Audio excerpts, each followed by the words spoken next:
마지막 시간을 가지려고 합니다. 하나님의 뜻을 이루는 공동체라는 제목으로 말씀을 드리려 합니다.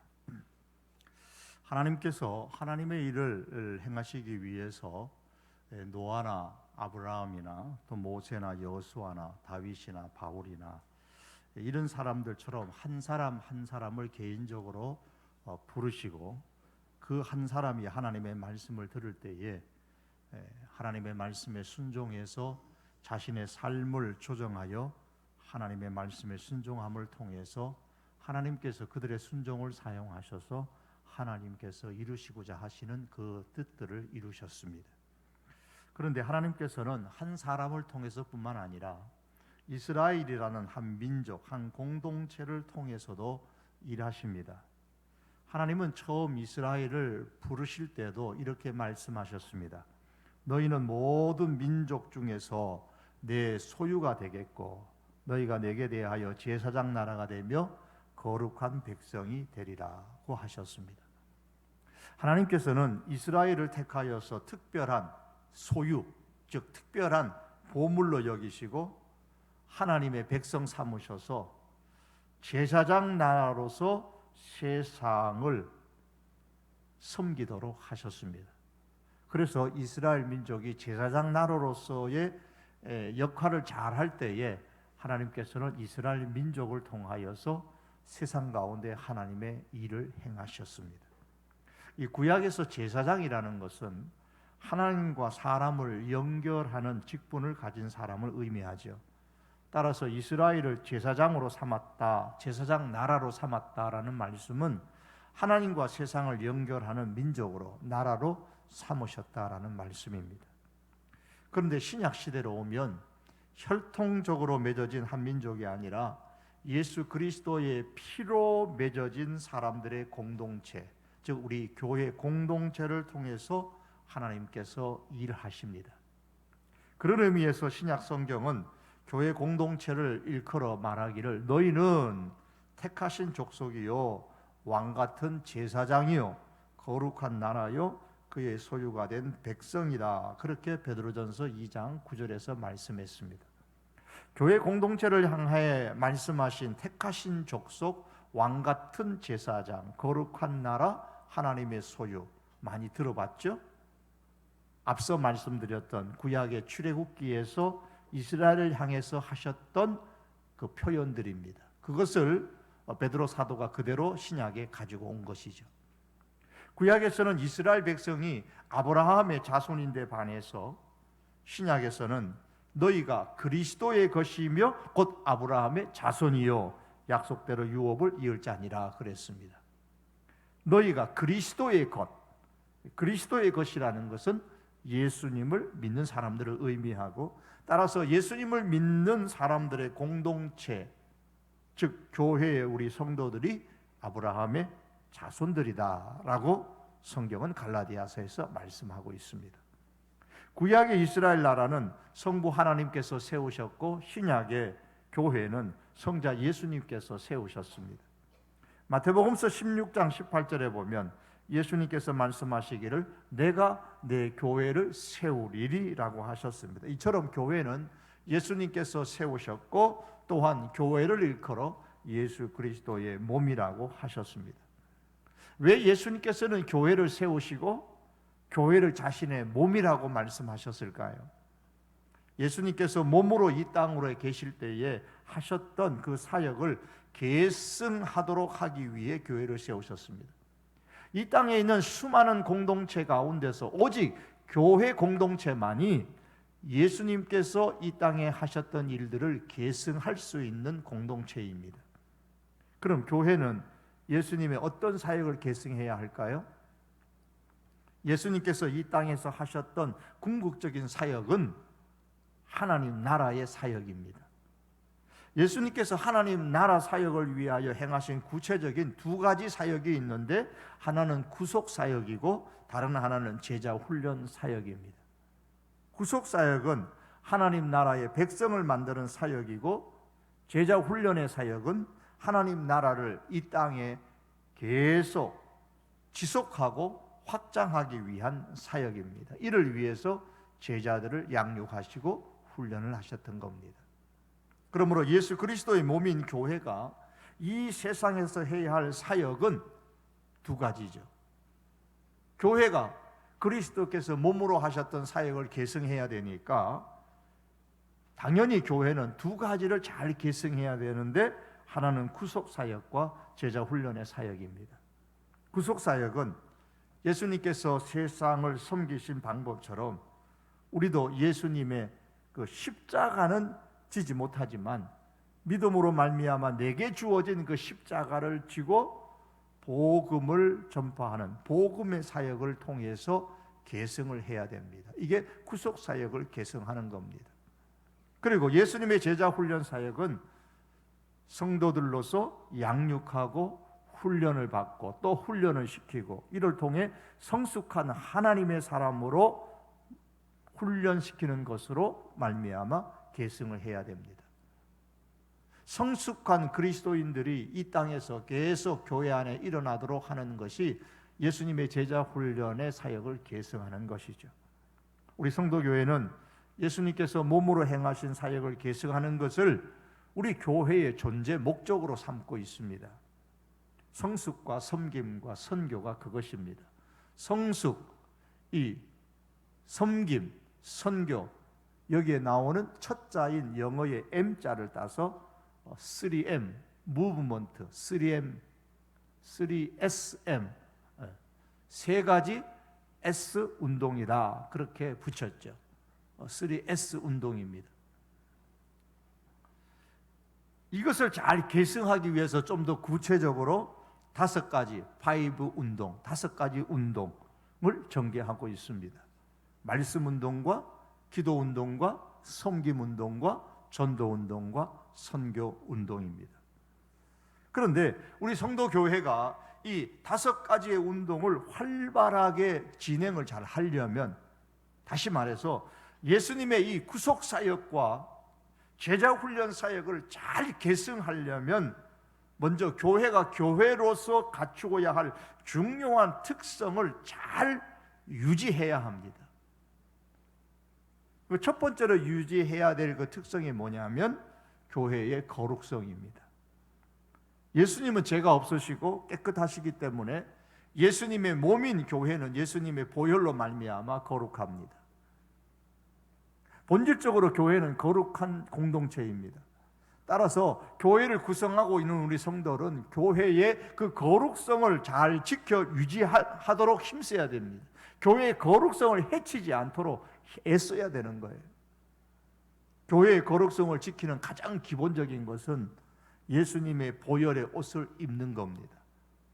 우리의 죄를 대속하기 위해서 십자가에서 피 흘리신 예수 그리스도를 믿는 것, 이것이 교회의 거룩성을 지키는 기초입니다. 교회의 거룩성은 결국 예수님의 보혈로 말미암아 유지되는 것이기 때문이죠. 예수님을 나의 구원자로 믿지 않는다는 것은 곧 교회의 거룩성을 해치는 것과도 같은 겁니다. 이러한 믿음의 기초 위에 교회의 거룩성을 지키기 위하여 우리는 하나님의 성품을 잘 세워 나가야만 합니다. 하나님의 성품을 닮아가려고 힘쓸 때에 정욕으로 인한 세상에 썩어질 것들을 피해서 교회의 거룩성을 우리가 지켜나가는 겁니다. 교회가 종종 세상으로부터 지탄을 받는 것은 바로 이런 교회의 거룩성을 우리 안에 있는 사람들이 해치기 때문입니다. 베드로전서 1장 14절과 16절에 보면 너희가 순종하는 자식처럼 전에 알지 못할 때에 따르던, 하나님을 알지 못할 때, 예수님을 알지 못할 때에 따르던 너희 사욕, 세상의 욕망을 본받지 말고 오직 너희를 부르신 거룩한 이처럼 너희도 모든 행실에 거룩한 자가 되라. 기록되었으되 내가 거룩하니 너희도 거룩할지어다. 하나님의 거룩을 기준으로 삼아서 교회는 거룩하기 위해서 힘써야 되는데, 이를 위하여 하나님의 성품을 담아가려고 애써야 되는 겁니다. 여기서 사욕이라는 단어는 도덕적으로 혹은 영적으로 바람직하게 하지 못한 버려야 되는 욕망을 말씀하는데, 이 말씀에서는 거룩과 반대되는 개념입니다. 세상의 가치와 세상의 사상과 세상에 그런 우상이 교회에 침범하여서 교회를 더럽히지 않도록 우리가 각자가 힘써야 되고 교회 전체가 힘써야만 합니다. 세상의 가치와 세상의 이런 사상들과 우상은 교회의 구성원들이 우리들이 사적인 세상의 욕망을 따라갈 때에 발생하게 되는 겁니다. 예수님의 구속사역과 제자훈련을 잘 개성하기 위해서 교회가 유지해야 될 두 번째는 교회의 통일성입니다. 교회는 예수 그리스도 안에서 이미 하나입니다. 우리는 한 하나님을 믿고 한 예수 그리스도를 믿고 한 성령을 의지합니다. 하나의 공통된 믿음을 갖고 있고 그로 인해서 우리는 하나의 공통된 소망을 갖고 있습니다. 요한복음 17장에 보면 예수님께서 십자가를 지시기 전에 하셨던 그 마지막 겟세마네 동산의 기도의 내용 중에 보면 20절과 22절에서 이렇게 말합니다. 내가 비옵는 것은 이 사람들, 내 제자들뿐만 아니라 그들의 말로 말미암아 나를 믿는 제자들의 제자, 그 제자들의 제자, 오늘에 이르는 모든 성도들을 위함이니 아버지여, 아버지께서 내 안에, 내가 아버지 안에 있는 것 같이 그들도 다 하나가 되어, 우리 성도들이 하나가 되어 우리 안에 삼위 하나님 안에 있게 하사 세상으로 아버지께서 나를 보내신 것을 믿게 하옵소서. 내게 주신 영광을 내가 그들에게 주었사오니 이는 우리가 하나 된 것 같이 성부 하나님, 성령, 성자 하나님, 성령 하나님이 하나인 것처럼 그들도 이 세상에 있는 교회 성도들도 교회도 하나가 되게 하려 함이니이다고 했습니다. 교회는 이렇게 본질적으로 이미 하나이고 따라서 교회의 구성원인 성도인 우리는 교회의 하나됨을 잘 유지하도록 힘써야 합니다. 왜 이것이 중요하냐면 21절에 말씀하기를 그들도 다 하나가 되어 세상으로 아버지께서 나를 보내신 것을 믿게 하옵소서. 교회가 하나됨을 잘 유지할 때에 세상이 예수님을 믿게 되기 때문입니다. 교회가 하나 되지 못하고 분열하면은 세상이 예수님을 믿지 않을 뿐만 아니라 하나님을 욕하게 되고 복음을 가로막는 장애물이 되는 것이죠. 이 교회의 분열은 정말 교회의 하나됨을 깨트리는 그러한 장애물이 되는 겁니다. 교회의 통일성을 잘 설명해 주는 교회에 관한 비유 중에 하나가 몸의 비유입니다. 본문인 오늘 로마서 12장 5절의 말씀에 이렇게 말씀합니다. 이와 같이 우리 많은 사람이 그리스도 안에서 한 몸이 돼요. 우리 많은 사람이, 우리 믿는 성도들이 그리스도 안에서 하나가 되어 서로 지체가 되었느니라. 로마서의 말씀으로 의하면 로마에 있는 모든 성도들이 그리스도 안에서 한 몸이 되고 이 세상에 있는 모든 그리스도인들이 그리스도 안에서 한 몸이 되어 한 지체가 됐다 그랬습니다. 하나의 몸에 많은 지체가 있는 것처럼 예수님의 몸인 교회에는 성도라는 많은 지체가 있습니다. 지체가 각각 다양한 역할을 하지만 하나의 몸을 위하여 활동하는 것처럼 오직 우리 성도들은 하나의 그리스도의 몸, 교회의 통일성을 위하여서 활동을 해야만 합니다. 교회의 하나됨을 위하여 지체인 우리 성도들이 해야 되는 가장 중요한 일은 뭐냐? 바로 예수님이 교회의 머리가 된다는 사실을 인정하는 것입니다. 에베소서 1장 22절을 말합니다. 그를 만물 위에, 예수님을 만물 위에 교회의 머리로 삼으셨느니라. 몸의 모든 지체들이 머리에서 내려오는 그 명령에 순종하여 움직이잖아요. 그와 같이 교회는 머리 대신 그 예수님의 그 말씀에 순종해서 움직여야 합니다. 만일에 교회가 예수님의 말씀에 순종하여 움직이지 않거나 엉뚱하게 움직인다면 교회는 교회이지만 장애 교회가 되는 겁니다. 머리가 상하면 머리의 지시대로 손발이 제대로 움직이지를 못합니다. 그 장애가 심하면 제가 일전에 말씀드린 것처럼 생은 있지만 활이 없는 즉 생명은 있지만은 활동하지 못하는 식물인간과 같은 식물교회가 되고 마는 겁니다. 교회는 교회인데 교회 역할을 전혀 하지 못하는 겁니다. 그러므로 우리가 교회의 하나됨, 교회의 통일성을 잘 유지하기 위해서는 무엇보다도 예수님이 우리 교회의 머리다 라는 사실을 기억하고 그 예수님의 말씀에 우리가 각 개개인이 순종하여 따라갈 때에 교회의 통일성을 잘 유지될 수 있는 겁니다. 예수님이 구속사역과 제자훈련 사역을 잘 개성하기 위해서 교회가 유지해야 될 세 번째는 교회의 보편성입니다. 이 가톨릭 교회에서는, 천주교에서는 교회의 보편성을 제도에서 찾으려고 해요. 가톨릭이라는 말이 보편이라는 말이거든요. 공동성이라는 말인데, 그래서 전 세계의 하나의 이 제도를 통하여 가톨릭을 세우려고 합니다. 교황을 중심으로 해서 전 세계의 이 제도를 통해서 가톨릭을 보편성을 세우려고 하죠. 그러나 교회의 보편성은 어떤 하나의 종교적인 집단을 의미하는 것이 아니고 다양한 교단이 있고 다양한 교회들이 존재하지만, 수많은 교회들이 이 지구상에 있지만 그리스도의 진리를 이 땅 가운데 실현하기 위해서 연합된 모습이 바로 보편적 교회의 모습입니다. 교회의 보편성은 연합을 통해서 이루어지는데, 이러한 연합은 그리스도 안에서의 영적인 교제를 통해서 이루어지는 겁니다. 제도적인 통일을 통해서 이루어지는 것이 아니라 그리스도 안에서의 영적인 참된 교제를 통하여서 연합이 이루어지는 겁니다. 교회의 보편성이 이루어지는 거예요. 그러므로 성도인 우리는 나홀로 신앙생활하는 이 무인도 신앙을 가지면 정말 위험합니다. 이 무인도 신앙이라고 제가 종종 표현을 하는데요, 그냥 혼자 믿는 거예요.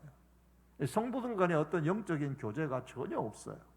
그냥 혼자 교회 왔다가 갔다가 왔다 갔다가 합니다. 이것은 교회의 보편성을 해치는 것입니다. 진정한 교회의 그 모습이 아니죠. 예수님을 중심으로 한 영적인 교제에 힘써야 될 이유가 여기에 있습니다. 우리 성도교회가 시행하고 있는 이 가정공동체는 제도를 위한 제도가 되면 안 됩니다. 예수님을 중심으로 영적인 교제를 원활하고 효과적으로 행하기 위한 하나의 운동장으로 삼아야 되는 겁니다. 장으로 삼아야 됩니다. 그래서 우리는 가정공동체를 잘 활용해서 어쨌든 간에 우리 성도들 간의 영적인 교제에 힘써야 됩니다. 또한 전도회를 잘 활용해서 영적인 교제에 힘써야 되는 겁니다. 그럴 때에 교회의 보편성이 잘 유지될 수가 있습니다. 이러한 교회의 보편성이나 교회의 이런 통일성, 거룩성을 잘 지켜 힘써 나감으로 통하여서 그게 전제되어 가면서 뭘 해야 됩니까? 예수님께서 행하신 그 사역, 구속 사역과 제자 훈련 사역이 잘 수행되어져 가야 되는 것이죠. 우리 성도 간의 영적인 교제가 활발하게 진행되기 위해서 우리 각자가 힘써야 될 게 뭐냐면 말씀에 대한 철저한 순종과 성도의 상호 간의 사랑, 세상을 향한 사랑입니다. 자, 순종에 대해서는 제가 지난번에도 말씀을 드렸기 때문에 오늘은 생략하려고 합니다. 교회의 보편성의 핵심은 하나님의 사랑에 있습니다. 연합의 핵심, 영적인 교제의 핵심은 사랑에 있는 거예요. 성도들 간의 사랑, 이것은 성도들 간의 영적인 교제의 핵심이죠. 또 하나, 세상을 향한 사랑입니다. 먼저 교회 구성원인 성도들이 사랑의 띠로 서로 연결되어 있을 때에 비로소 교회는 하나가 되는 거예요. 교회의 보편성을 지켜나갈 수가 있습니다. 새 계명을 너희에게 주니 서로 사랑하라 그랬습니다. 성도 간에 서로 사랑. 또한 하나님은 세상을 이처럼 사랑하사 그랬어요. 세상은 이렇게 저주받을 세상이라고 등 돌릴 세상이 아니고 하나님께서는 세상을 사랑하여서 독생자를 주셨다고 하셨습니다.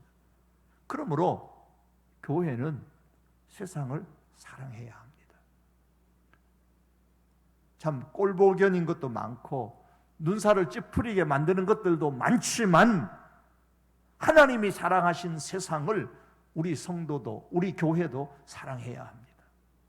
그러므로 그리스도인은 이 성도의 정체성을 가지고 세상 속으로 들어가야 되는 거예요. 세상과 등지고 살아가는 것이 아니라 세상 속으로 들어가야 합니다.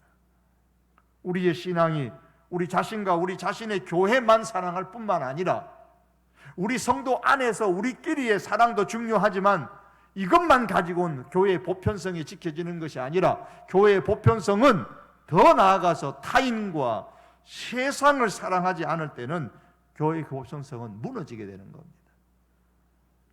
베드로전서 2장 9절에 좀 전에 말씀드린 것처럼 교회를 일컬어 우리가 왕같은 제사장이다, 성도의 공동체를 일컬어 왕같은 제사장이라 그랬는데 그렇게 제사장으로 삼으신 목적을 이렇게 말씀하죠. 그 다음에 말씀에 이는 너희를 어두운 데서 불러내었습니다. 세상 가운데서 죄 가운데서 불러내어서 하나님의 백성 삼아서 교회를 삼았습니다.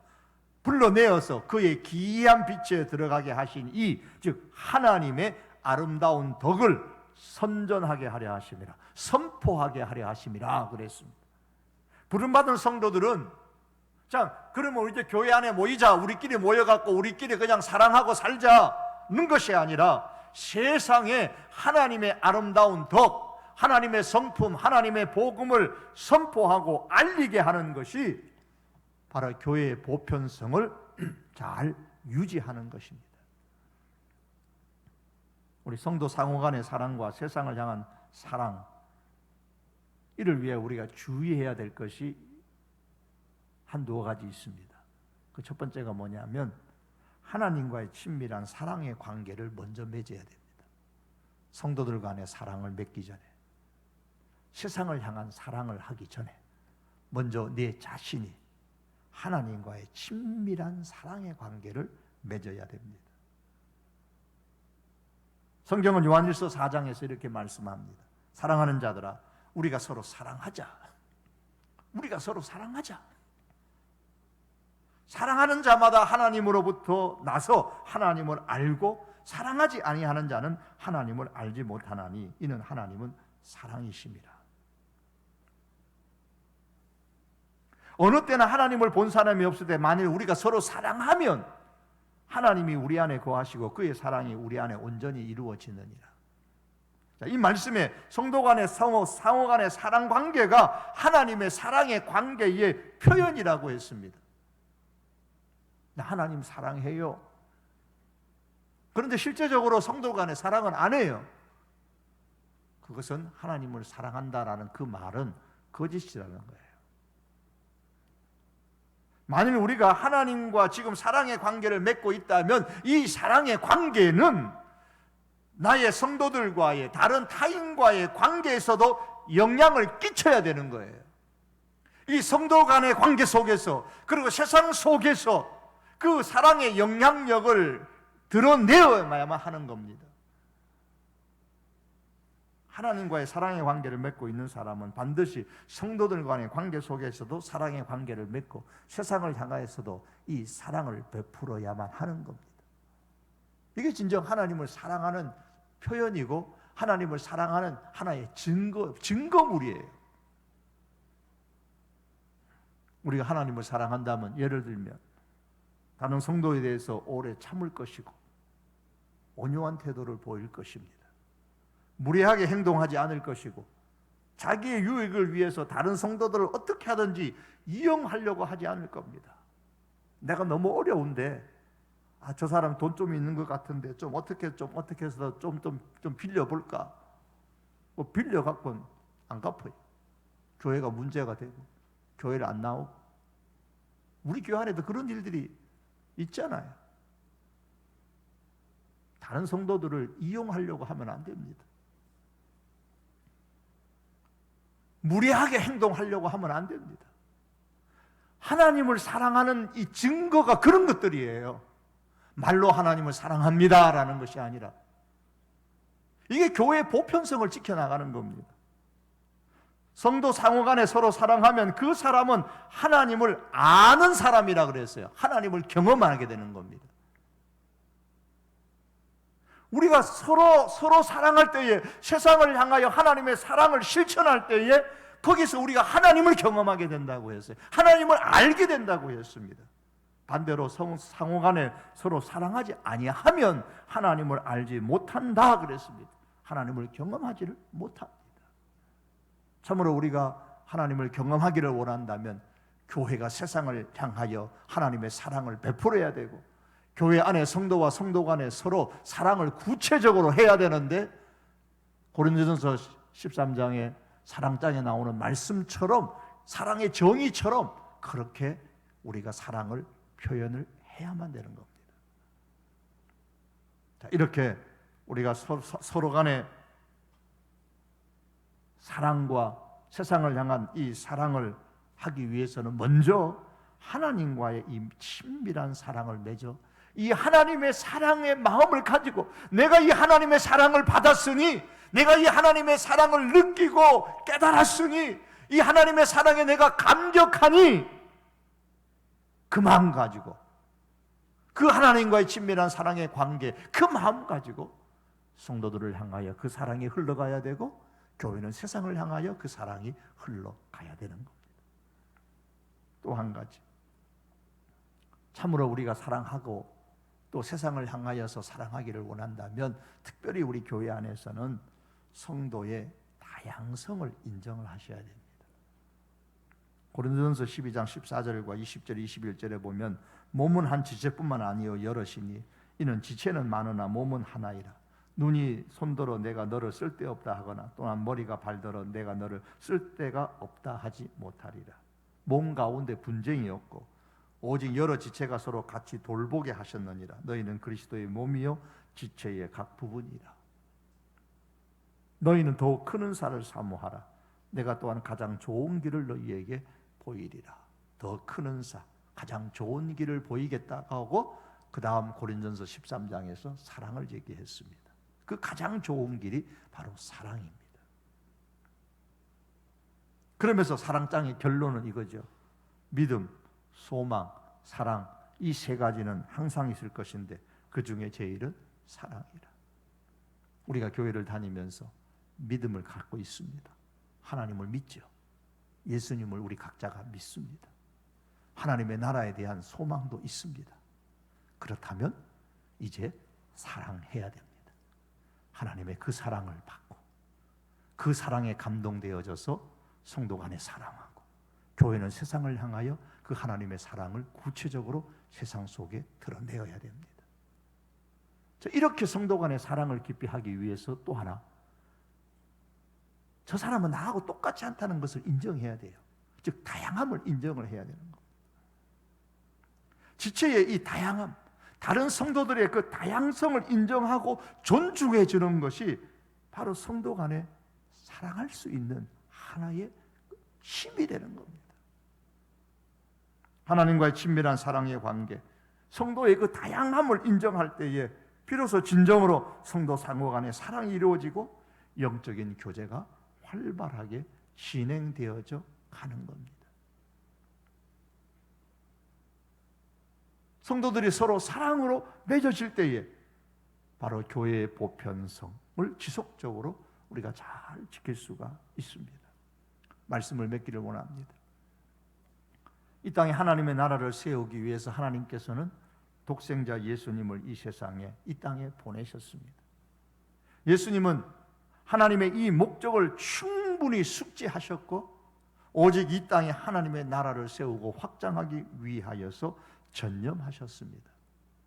자신의 몸을 십자가에 내어줌으로 하나님 나라의 백성을 삼으시는 이 구속의 사역을 이루셨고, 제자들을 훈련시켜서 하나님 나라의 보존과 확장을 지속할 수 있도록 그렇게 만드셨습니다.